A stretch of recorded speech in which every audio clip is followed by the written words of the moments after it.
Hello, this is Shravya. Welcome back to my channel. So ఈ vlog ఏంటంటే Melbourne part 2 అనమాట. So loom అయిపోయాక మేము మౌంట్ బాబా start అయ్యామన్నమాట.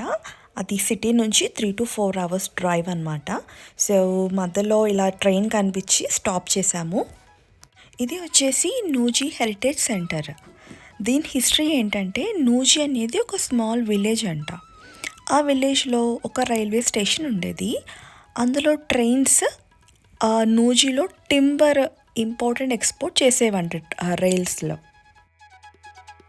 So అలా చేస్తున్నప్పుడు 1960sలో ఒకసారి ఆస్ట్రేలియాలో స్పెసిఫిక్గా నూజీ విలేజ్లో బుష్ ఫైర్స్ అయ్యాయంట.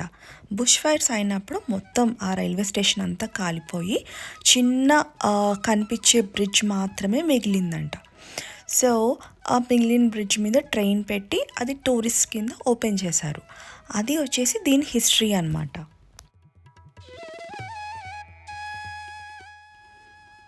మేము ఇంకా కొన్ని పిక్స్ తీసుకున్నాక మౌంట్ బాబా స్టార్ట్ అయ్యామన్నమాట. అది వచ్చేసి ఫుల్ ఆన్ ఘాటీ రోడ్ అండ్ $65 ఎంట్రీ అనమాట. For a vehicle $65. Almost evening అయిపోయింది కాబట్టి స్నో అంతా చాలా మెల్ట్ అయిపోయింది. యాక్చువల్లీ మ్యాటర్ ఏంటంటే ఇది మొత్తం మ్యాన్ మేడ్ స్నో, ఇది న్యాచురల్ స్నో కాదండి. బికాస్ లాస్ట్ మంతే స్నో ఫాల్ అంతా అయిపోయింది. ఇదేంటంటే మైట్ బీ కొంచెం స్నో ఉండొచ్చు, బట్ మోస్ట్లీ మ్యాన్ మేడ్. ఇది పక్కన మెషినరీ కనిపిస్తుంది కూడా, ఏదో పిక్స్ కోసం స్నోలా కనిపిస్తుంది అండ్ బాగుంది, but this is not a natural snow.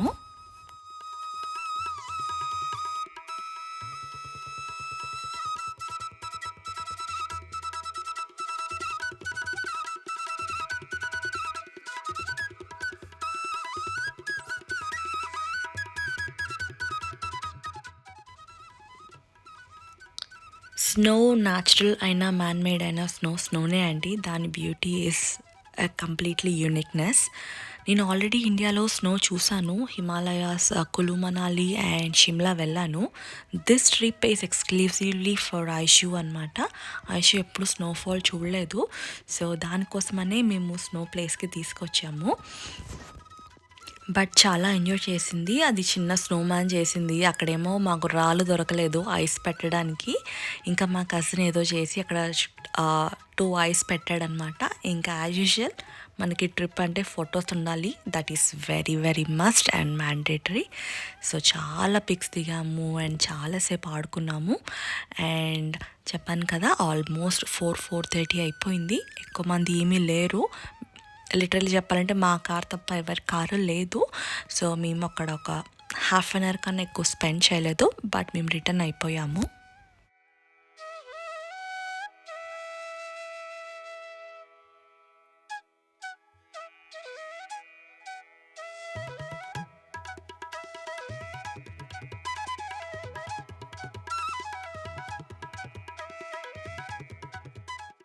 So అక్కడ ఎలా ఉందంటే చాలా అది ఒక హిల్ స్టేషన్. స్నో మొత్తం ఒక 1.5 acreలో స్ప్రెడ్ చేసి ఉంది.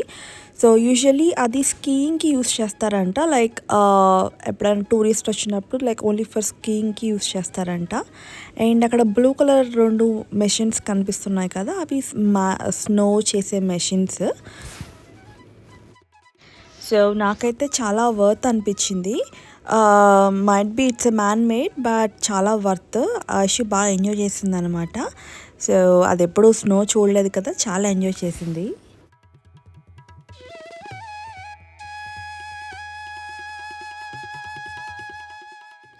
సో మేము ఎస్పెషల్లీ ఆగస్ట్లో మెల్బర్న్కి వెళ్ళడానికి రీజన్ ఏంటంటే నాది విజయ్ది ఆగస్ట్లోనే బర్త్డేస్ అనమాట. సో ఇద్దరు బర్త్డే సెలబ్రేట్ చేసుకుందామని ట్రిప్ ప్లాన్ చేసాము. సో నాది మా ఓన్ సిస్టర్ది ఇద్దరిది August 16th అనమాట బర్త్డే. సో ఆ రోజు August 16th మేము మెల్బర్న్లో ఉన్నామన్నమాట. సో నెక్స్ట్ డే మార్నింగ్ మేము గ్రేట్ ఓషన్ రోడ్ డ్రైవ్కి వెళ్ళాము. ఇదేంటంటే world longest war memorial road. So దీన్ని World War Iలో ఉన్నప్పుడు సర్వీస్ మెన్ అండ్ ఉమెన్కి ఒక మెమరీ లాగా బిల్డ్ చేశారంట.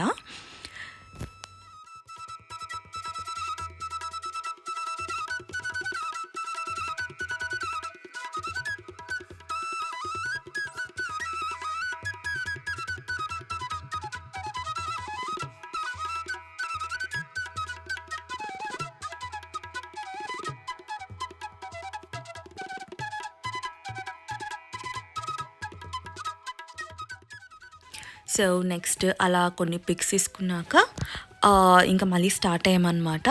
యాక్చువల్గా ఈ రోడ్ ఏంటంటే 240 కిలోమీటర్స్ లాంగ్ స్ట్రెచ్లో ఉంటుంది. సో ఒక సైడ్ అంతా బీచ్, ఒక సైడ్ అంతా ప్లెయిన్ ల్యాండ్ ఉంటుందన్నమాట. యాక్చువల్లీ ఫుల్ రోడ్ ఎండ్ అవ్వాలి అంటే మినిమం 2 to 4 days టైం పడుతుందంట. బట్ మనం ఏంటంటే దీనికి మెయిన్ అట్రాక్షన్ 12 అపోస్టల్స్. అక్కడ వరకు వెళ్ళి ఇంకా రిటర్న్ అయిపోతారనమాట.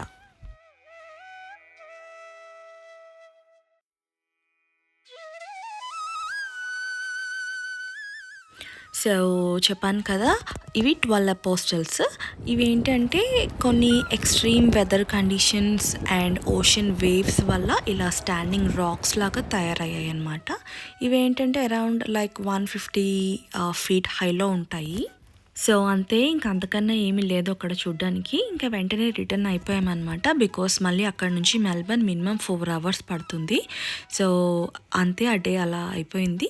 సో ఇంకా నెక్స్ట్ డే ఏమిటంటే మెల్బర్న్లో ఫిల్మ్ ఫెస్టివల్ అవుతుందన్నమాట, ఇండియన్ ఫిల్మ్ ఫెస్టివల్. దానికి గెస్ట్ లాగా రామ్ చరణ్ వచ్చారు. సో ఆ రోజు ఏంటంటే August 17th ఫ్లాగ్ హోయిస్ట్ చేశారనమాట. సో దానికి గెస్ట్గా వచ్చాడు. బట్ మేము 2 hours వెయిట్ చేసాము, మాకైతే కనిపించలేదు. సో అక్కడ ఏంటంటే కొంతమంది అక్కడ గ్యాదరింగ్లోంచి కొంతమంది సాంగ్స్ కూడా పాడారు. సో నాకు ఒక తెలుగు ఆవిడ చాలా బాగా పాడారు. సో ఆవిడది నేను రికార్డ్ చేశాను. సో నేను అది ఆ వీడియో మీకు అటాచ్ చేస్తున్నాను.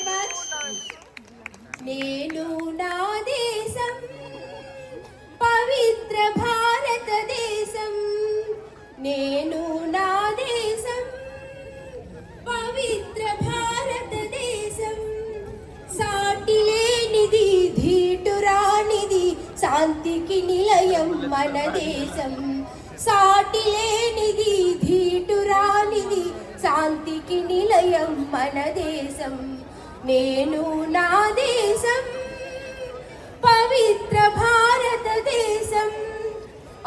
సో ఇప్పుడు కనిపిస్తుంది కదా, అది IPL వరల్డ్ కప్ అనమాట. అది మేబీ ఆస్ట్రేలియాలో కండక్ట్ చేస్తారనుకుంటా. అదొకటి డిస్ప్లే చేశారు. బట్ మాకు లిటరల్లీ సెలబ్రిటీస్ ఎవరూ కనిపించలేదు. బట్ నెక్స్ట్ డే మాత్రం న్యూస్ పేపర్లో రామ్ చరణ్ వచ్చాడు, ఫ్లాగ్ హోయిస్ట్ చేశారని చెప్పారు. మాకైతే మేము 2 hours వెయిట్ చేసాము వర్షంలో, మాకైతే కనిపించలేదు. సో అలా అయింది మా Melbourne trip. We have lot of memories. Melbourne gave us seriously lot of memories. We are so happy and so enjoyed the trip. And so that's all for today. If you like the videos, please like, share and subscribe. Thank you.